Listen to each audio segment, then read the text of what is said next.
Hello, welcome to the second and final episode of our mental health podcast. This is Monika. Hello, this is Ewan. Hello, this is Nur.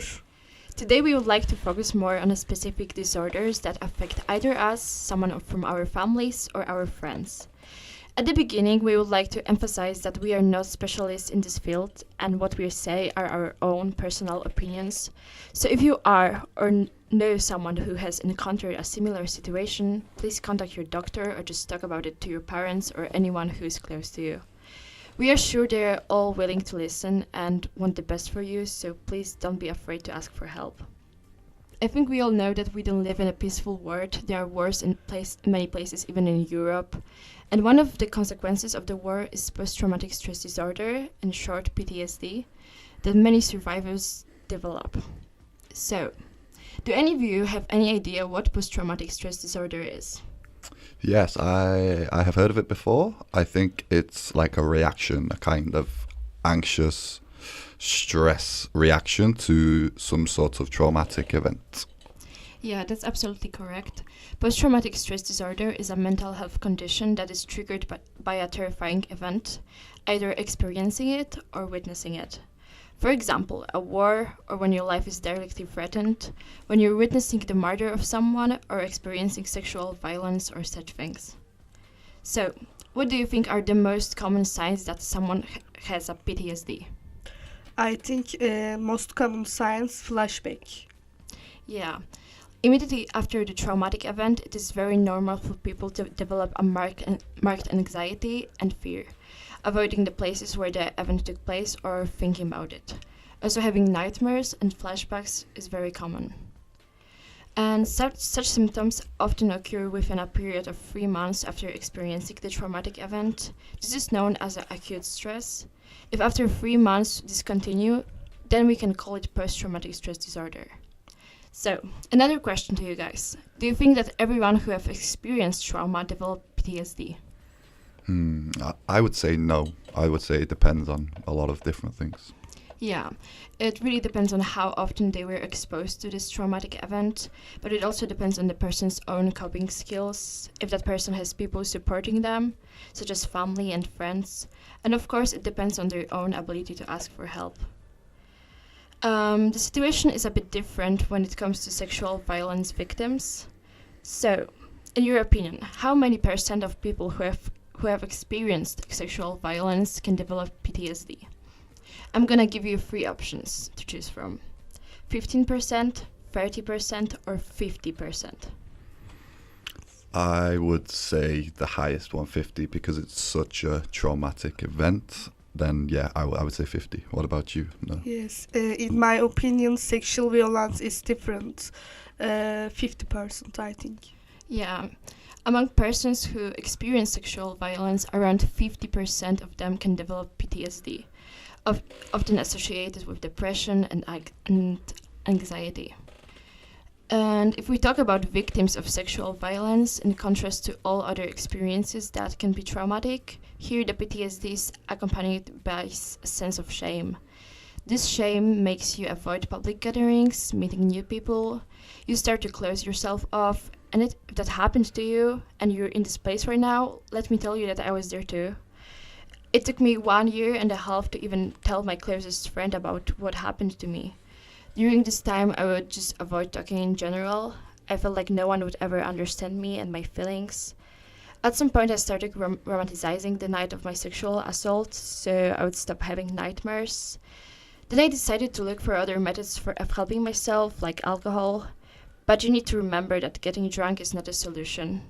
Then one day I was looking in the mirror and I felt like maybe it happened because of the way I look. So I developed an eating disorder, which started from starving myself to binge eating whenever I felt stressed or lonely.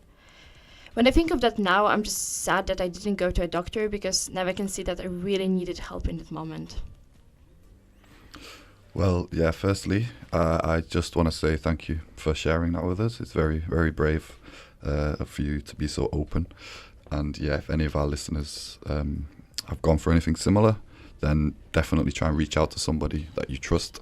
And again, for our listeners, I want to ask if there's anything you wish you did differently after this event. I wish I was honest about it. I wish I had told someone sooner. and I wish I went to the doctor. And to all the people who are struggling with PTSD right now, just remember that you're not the one to blame for this traumatic event. You couldn't do anything, and it's not your fault, so don't be afraid to ask for help. Well, yeah, again, thank you for sharing that. And yeah, to our listeners, please, if anything like this has happened to you, yeah, reach out to somebody that you trust. Following on from that, I'm going to talk about a different disorder. This one is called autism spectrum disorder. So I'm going to ask you to, when you hear this word autism, what do you think of? What things come to your mind when you think of autism? Well, I see a lot of autistic characters in many TV shows these days, like Sheldon Cooper from Big Bang Theory. But I think the only thing I know about autistic people is that they can act a bit different from the others. They can get panic attacks really quickly. They are usually fascinated about something like, for example, Sam from TV series called Atypical was obsessed with penguins. And that's unfortunately all I know about autism. Okay, and what about you now? They can't make eye contact. They have a social problems, maybe sometimes shy. I know so. Yeah, well, what you both said is completely correct. People with autism, they often... Well, autism, firstly, is a spectrum. So you can fall on either end. Like, you could be on one end where you are very, very asocial. And some people maybe just spend all day inside and they may hit their head against the wall. And this is very severe autism. But on the other end, you have people like Sheldon Cooper in Big Bang Theory, as you said, Monika, like people think maybe Elon Musk is on the spectrum, or people like in the past, like these geniuses, but they were quite socially odd. And yeah, it comes down to two things really, two criteria. It's social communication and interaction and problems with this. And then also this restrictive, repetitive behavior, quite selective interests. And yeah, so on the social side, they have problems with communicating, like you said, eye contact. They have problems making friends. And then on the behavior side, the restrictive behavior side, maybe they're obsessed with one topic and they just do everything to think about this topic. Like you said about the character with the penguins, sometimes it's different things like trains, collecting stamps, things like this. And also they are quite often very oversensitive to certain stimuli like lights or noises, or so you may see a child in a supermarket like having a bit of a fit because the lights are too bright or the music is too loud or whatever.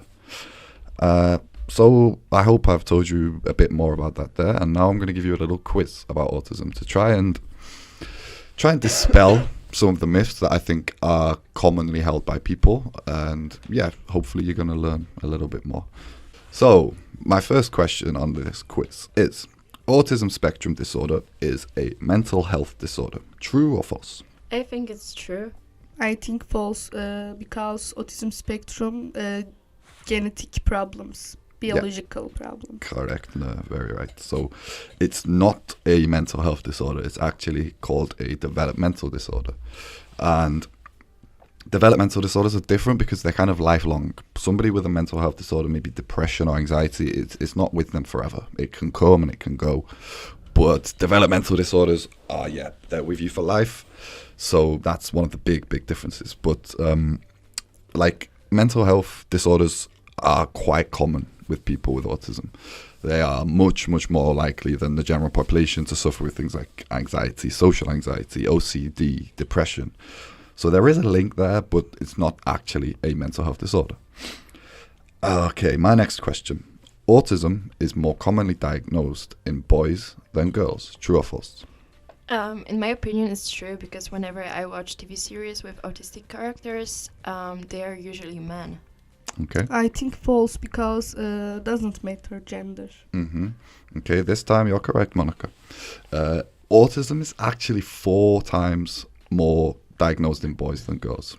And this is another big difference from mental health conditions, which are usually pretty even. But with autism, yeah, it's 4 times more likely. And there's a lot of theories on why this is the case. There is not one like proven theory, but there's one thing that people think that maybe in girls it's a bit more difficult to detect. Like these autistic behaviors, it's not so obvious as it is in boys. But again, the jury is still out on this one, on what is the cause for it to be so much more prevalent in boys than girls.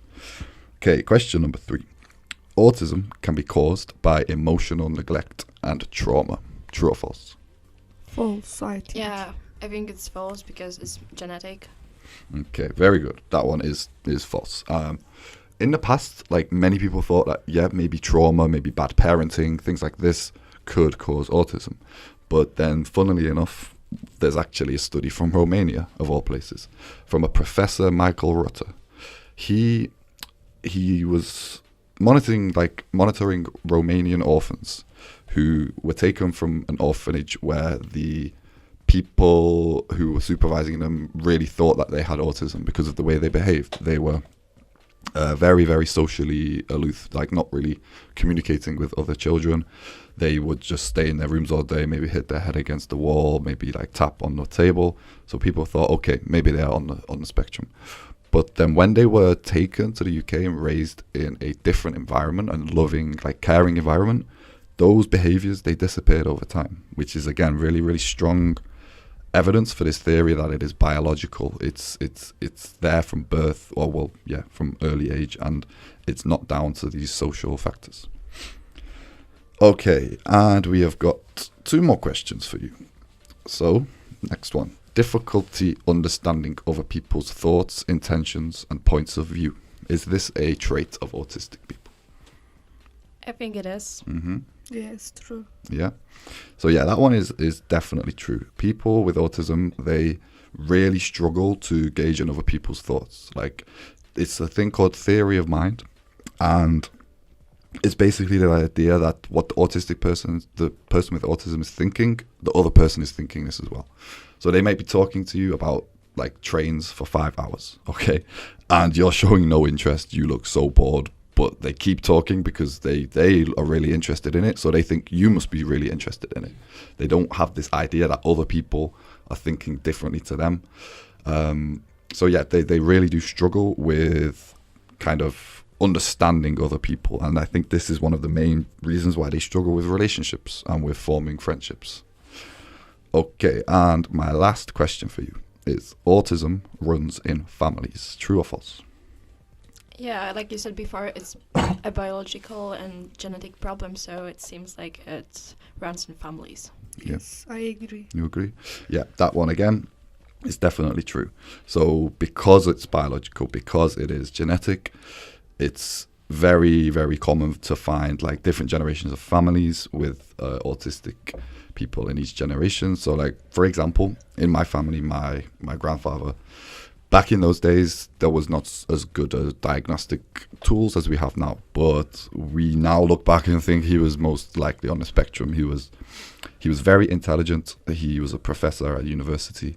He was like a very, very specialized in his field. But socially, he was really not that confident, and he didn't really like to socialize so much.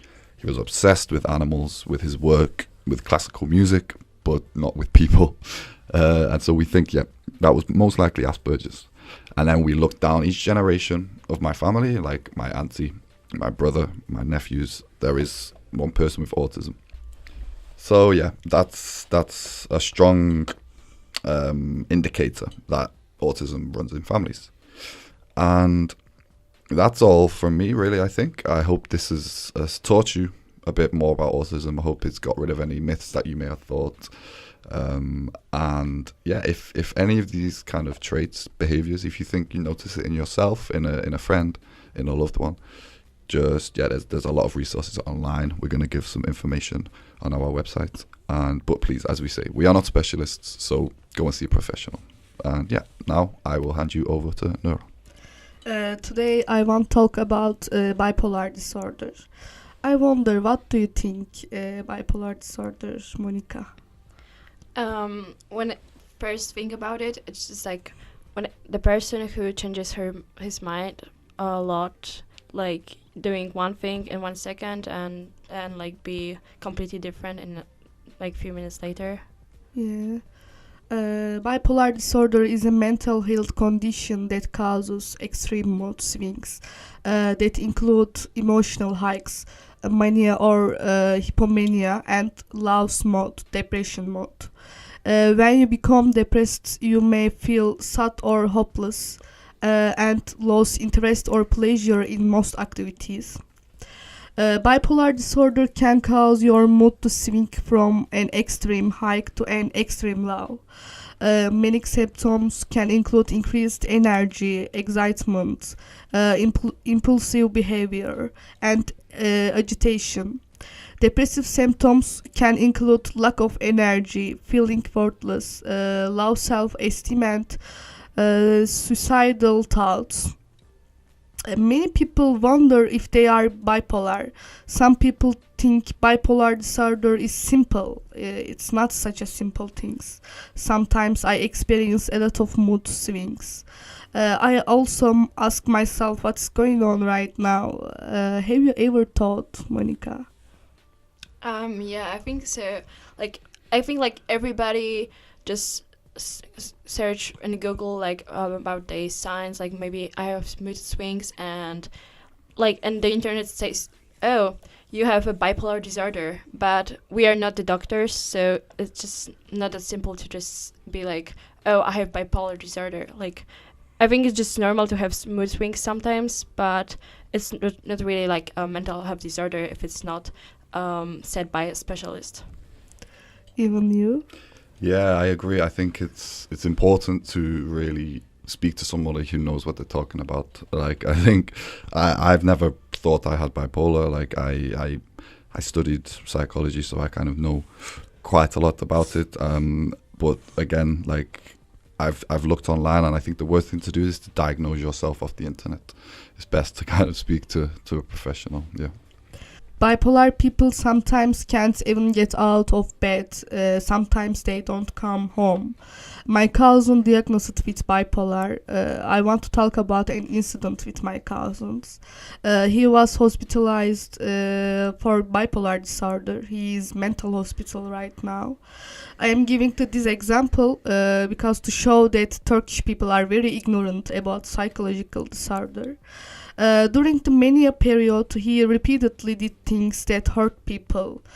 Police came to the house a lot of times, but his family didn't care. He's trying to fight this disease alone. Family support is very important in such disease.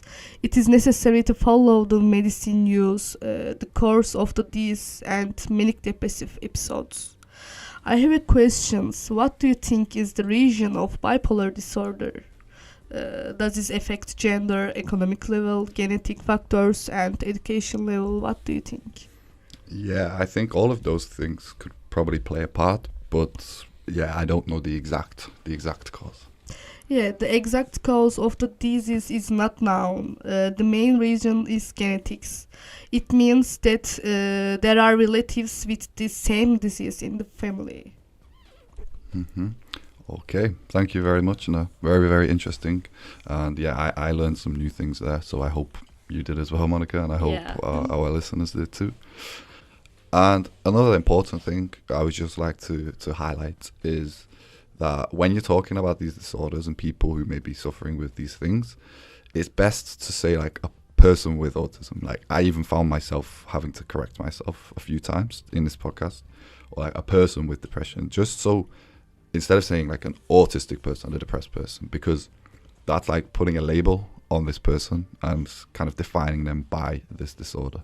And they are not their disorder. They are a person who, this is just a part of them. So I just wanted to highlight that, and yeah, there should be no stigma around any mental health disorder. A person is a person, and yeah, we should treat everyone the same. And that's all we have really for today. We hope you found this podcast interesting, informative, and yeah, thank you very much. And of course, remember to check the episodes prepared by other volunteers. And thank you so much for listening. Thank you for listening. Bye. Thank you. Bye. Bye.